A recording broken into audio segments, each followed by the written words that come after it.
அதிகாரம் 20ஆம் வசனம். இது புரிந்து கொள்ள முடியாத ஒரு செய்தி, ஆனால் புரிந்து கொள்ளப்பட வேண்டிய ஒரு செய்தி. ஒருவேளை ஊடகத்தில் பார்க்கிறவர்கள், ஊழியர்கள், நீங்கள் பேசியிருக்கலாம், பேசாமல் இருக்கலாம், ஒருவேளை நீங்கள் வேறு கோணத்தில் பிரசங்கம் பண்ணியிருக்கலாம். இதனால் ஆண்டு சொல்லுகிற வார்த்தை 2 வார்த்தை, அன்ரெஸ்ட், அன்கம்ஃபர்ட். அதாவது இளைப்பாறுதல் இல்லாத ஒரு வாழ்க்கை, நிம்மதி இல்லாத ஒரு வாழ்க்கை. இன்றைய கோடிக்கணக்கான பேருக்கு தேர் நோ ரெஸ்ட், இளைப்பாறுதல் இல்லை. திரண்ட ஆஸ்தி, உயர்ந்த கல்வி, செல்வாக்கு, ஆனாலும் இளைப்பாறுதல் இல்லை. அடுத்த ஒரு வார்த்தை அன்கம்ஃபர்ட்ஸ், நிம்மதி இல்லாத ஒரு வாழ்க்கை. போனீங்கள் 29ஆம் அதிகாரம் 1ஆம் வசனம். எங்கே வாசம் பண்ணுகிறார்கள்? தாவீது வாசமணி நகரத்தில் வாசம் பண்ணுகிறார்கள். திருச்சபைக்கு வருகிறார்கள், ஆராதிக்கிறார்கள், கர்த்தரை நேசிக்கிறார்கள். ஆனால் அடுத்த ஒரு வார்த்தை, அவர்கள் பண்டிகைகளை ஆசரிக்கிறார்கள். கிறிஸ்மஸ், ஈஸ்டர், என்ன வகையான புடவை என்ன, கலர் என்ன, விருந்து என்ன. ஆனால் தேவன் சொல்லுகிறார், அப்படிப்பட்ட மக்களுக்கு கூட அந்த வார்த்தை போட்டிருக்கிறது.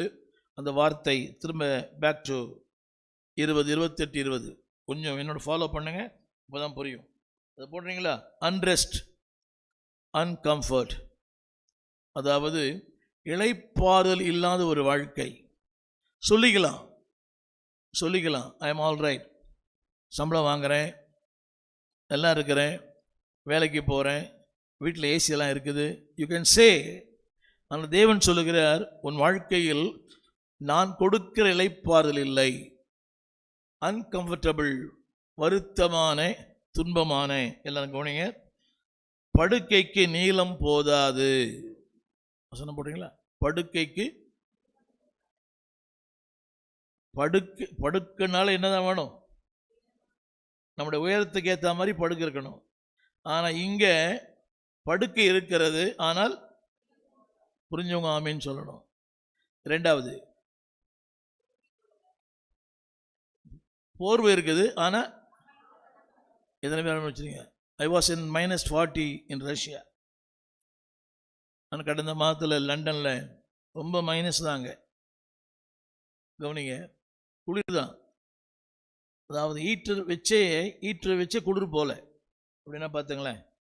கவனிங்க, சொல்லுங்க, போதாது. வசதி இருக்கிறது, பணம் இருக்கிறது, வாழ்க்கை இருக்கிறது, சொத்து இருக்கிறது, சுகம் இருக்கிறது, வேலை இருக்கிறது,